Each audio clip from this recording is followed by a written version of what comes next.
आज लग्नाचा विचार केला तर 4-4 लाख रुपये खर्च करायचे, 5 लाख रुपये.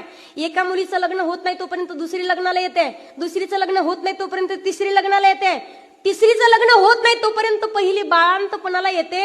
प्रश्न हा पडतो की मुलगी लहानाची मोठी आईवडिलांना करायची आहे, 20-22 वर्षाची झाली, कुठेतरी आईच्या हाताखाली काम करणार आहे, कुठेतरी बापाची काळजी ती घेणार आहे, आणि त्यावेळेला स्वतःच्या घरची लक्ष्मी लोकांच्या स्वाधीन करून द्यावी लागते आणि आयुष्यभर त्यांची धुनी भांडी करत तिला राहावं लागतं.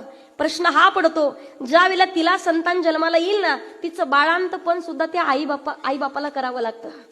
आज विचार करा, 50-50 हजार रुपये खर्च येतो.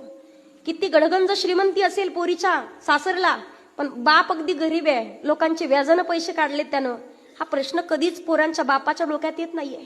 50,000 रुपये खर्च जर झाला, त्यातले 25,000 जरी तुम्ही त्यांना मदत म्हणून केले ना, अहो आयुष्यभर वंशाचा दिवा तुमचा आहे. त्यांनी काय केलंय? त्यांनी